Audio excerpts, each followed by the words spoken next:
Hello guys, welcome back to my video. This is the third chapter of this journey where I'm sharing my experience, my worries, and my view on our national and international work. So guys, please stay tuned for this new video. We're mainly going to be talking about three topics. I told you I was reading this book, which is called The Architects of Disaster. So the first step is going to be about the resume, a summary, and what I learned from it.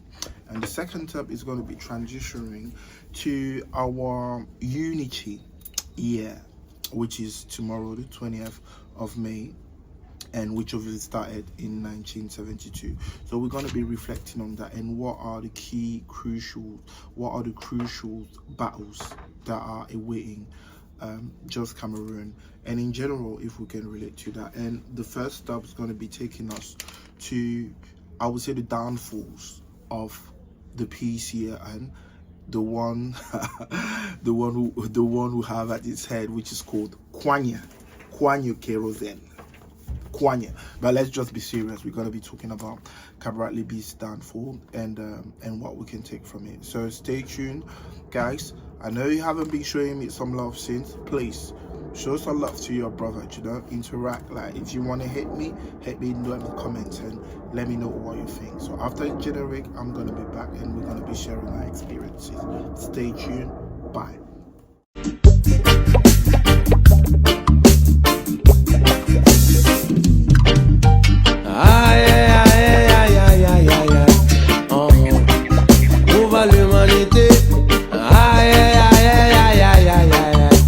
Like I said, welcome back to my channel. Here I am on my balcony scene, enjoying the weather, and pretty hot though, but I hope it's not going to be a huge hindrance towards us, in us allowing to kind of get to the end of this video. So like I said, the first step was actually taking me to this book with these two main guys that, I've got to be honest, I don't really like them. I believe they are the roots of so much chaos in this whole world. And well, I guess I could have some, I would say, divine powers to actually be able to sort out a few people's to deal with a few people's appropriately. But let's get straight down to it. That was just a diversion. The one who wrote this book is Pete.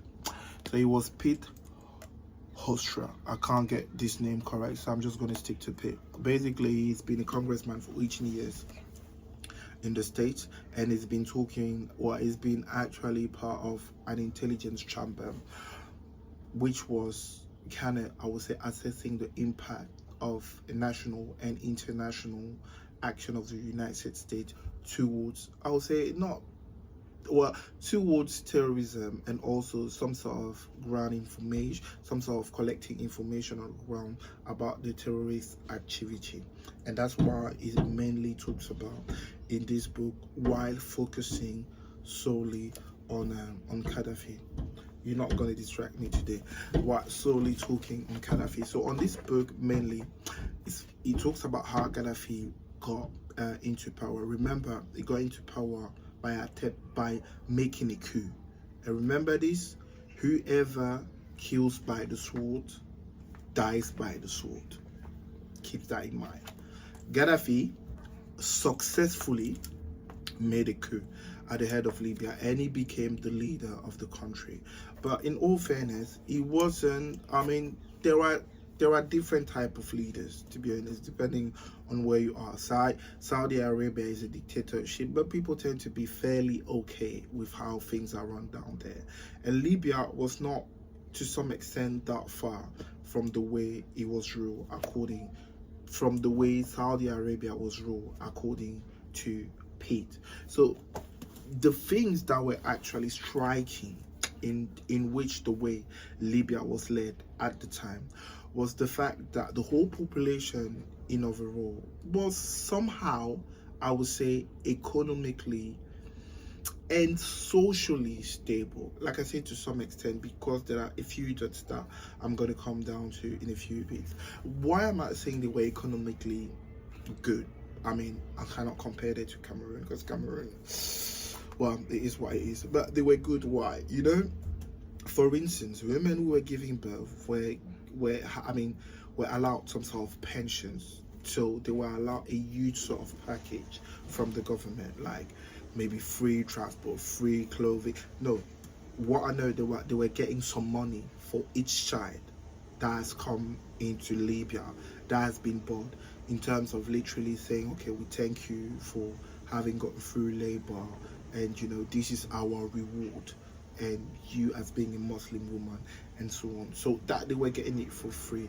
They were getting a few sort of advantages, like taking care of routinely check. Obviously they didn't have to pay for that up until a certain age. So that was just on the woman's side. Now on the family side as well, and I'm still talking about the economic point, economical point, or economical, whichever. I'm losing my words now. But they know that in order to borrow some money from the bank, either to set up a business or to build up a house, or for whatever reasons you needed to get that money from the bank, it was actually interest free. Can you imagine that?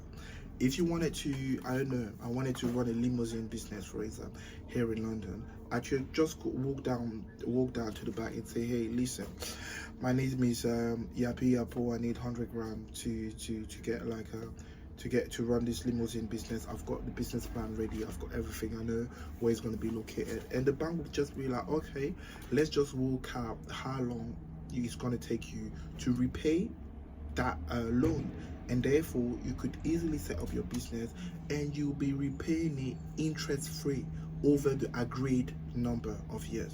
So that was actually fantastic in terms of business. But also in terms of houses, yes, and this is the pure testimony I got from a Libyan I worked for in my recent job. So he, then when you were actually wanted a house, you wanted to get a house, like not in the UK, if you want to get a house, you're going to have to put down a mortgage or whatever. You're going to have to put down a mortgage or whatever.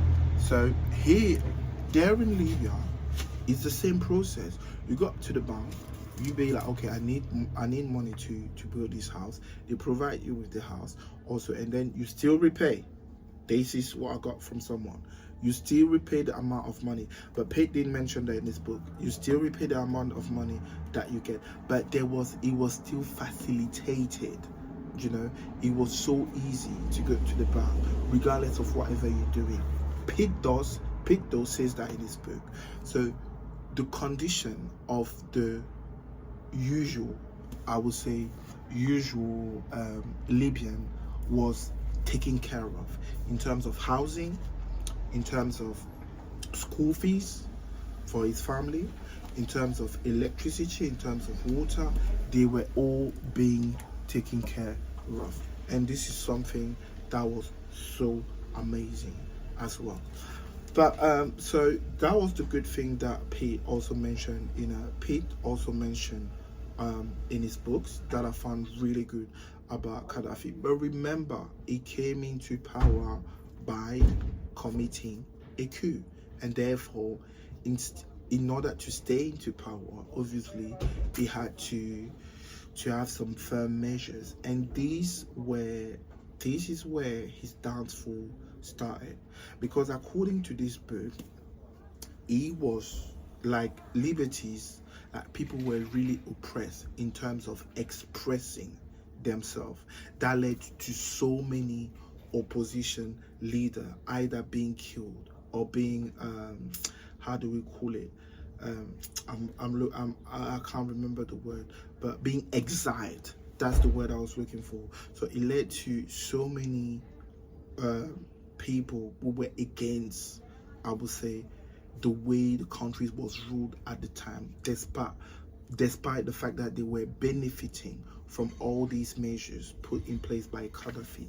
There was still some areas where, for instance, in terms of liberty, me being allowed to speak now, this was not possible back then in Libya, and therefore whoever was opposed to that way of doing things was actually killed or exiled from the countries, and therefore so many people were exiled from the countries, and they gathered around to basically create a union with a union which would have allowed them to literally relay, or I would say broadcast, all the wrongdoings of Gaddafi at the time in the country.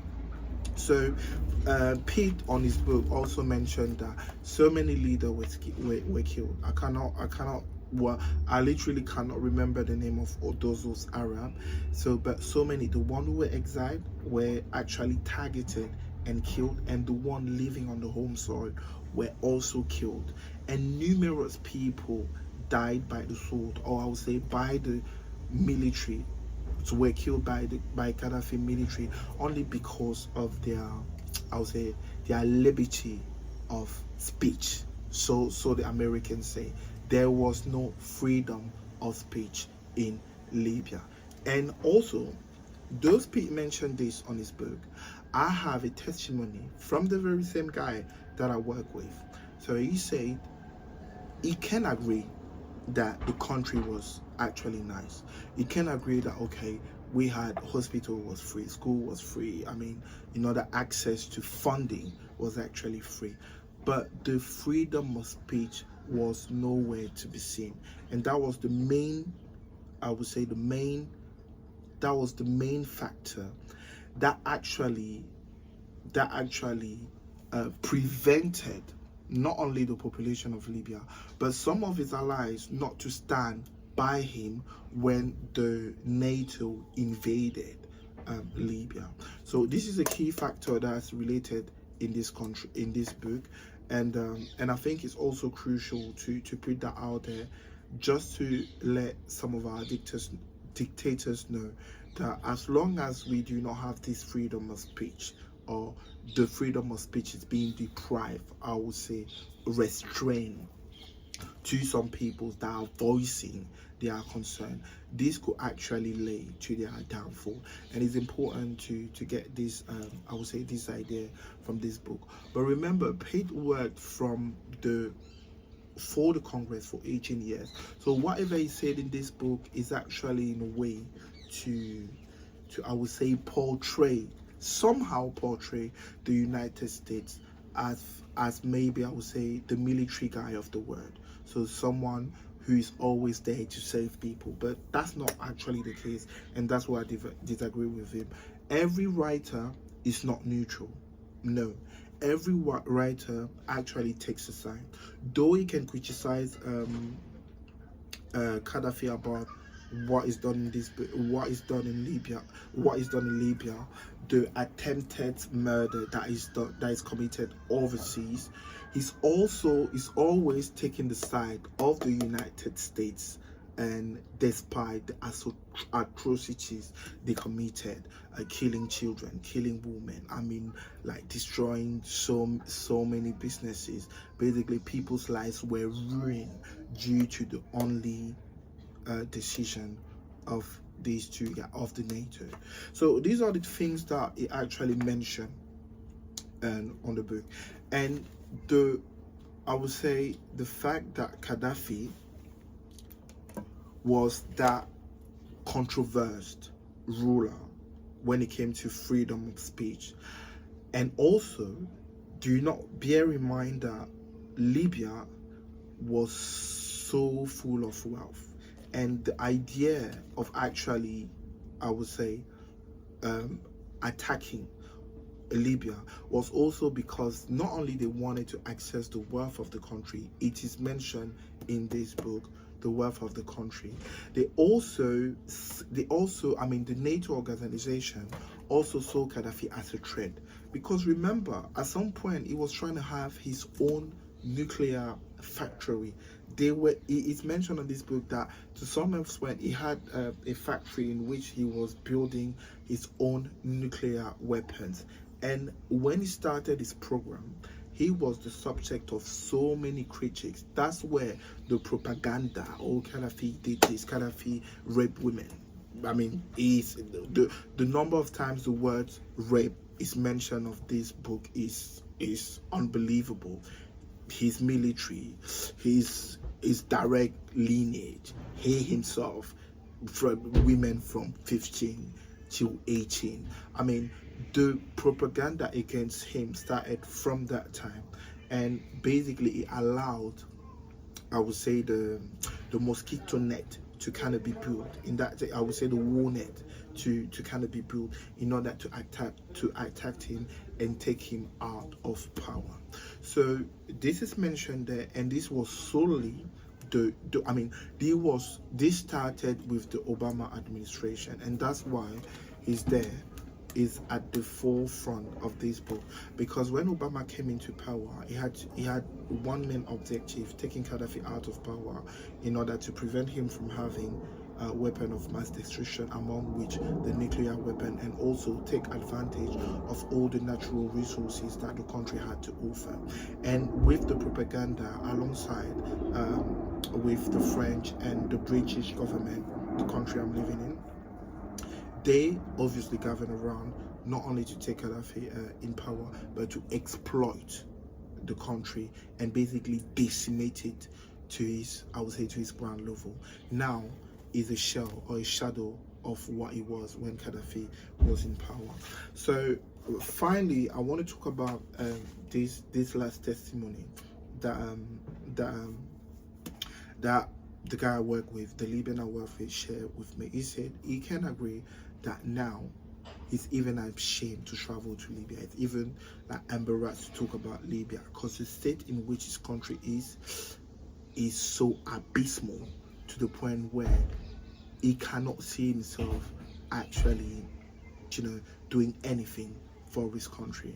And now is the strict application of the Sharia, which is in there. It's simply for a simple example. I don't want to be the one who's going to create like some sort of religious like debate. No, I'm just stating the facts that I know. So according to the Sharia, it's more like the strict application of Islam. Let me just put it this way. The strict application of Islam, let me put it this way. And that's what's been going on now. So we can actually see that from this book and from what was happened in terms of destabilizing instead of destroying, let me just put it away, in terms of destroying Libya, like the country was ruined, people's life was ruined, and it actually led to so many consequences, to further destabilization for countries, I would say, down, because Libya is up here for country downwards, among which the Burkina Faso, Niger, Mali, and even Somalia, to even Sudan as well, to some extent. But so all these countries that you will see on the map just right above, yeah, those countries, so they were actually further destabilized by the action of the NATO, and this is actually mentioned in this book. And surprisingly, that destabilization did not only stay within was not only contained within the region, it was spread out further down to Africa, to the point where even those NATO consequences, those NATO arms, and I would say terrorists, what we call jihadists now, find themselves in Cameroon, in the northern part of Cameroon, and which will lead us to the second part of this video, because Cameroon also suffered Cameroon was also destabilized by this action, though it wasn't a direct destabilization. It was like a remote, if I could put it that way. It was a consequence of their action. Cameroon also were, I would say, the core, I would say the center of that destabilization, and this is what we're going to be talking about in the next part of this video. I hope I was able to summarize it pretty okay. I have to admit, this book is quite nice to read. It's got some nice, I would say, it's got the wording as well, is simple, it's not big, it's not long to read, it's easy to understand. So I will actually advise anyone who wants to educate himself about what's happened to Africa to read Fury, and to be so that he will improve his knowledge and he will understand not only the reckless actions of the NATO administration, but also how just I would say the destabilization of one country could lead to the destabilization of the whole continent. But remember, Cameroon suffered from it, and what has Cameroon learned from it, and on the eve of the celebration of the national unity, what can we learn about it, and how do the other political leaders, and also I would say intellectual, not only at home but also in the diaspora, assess all these, ongoing situation. So this is what I'm going to be talking about in the next part of my video. So stay tuned, and remember, when it comes to choosing your side, you cannot be neutral. Stay tuned. I'll be back. Thank you.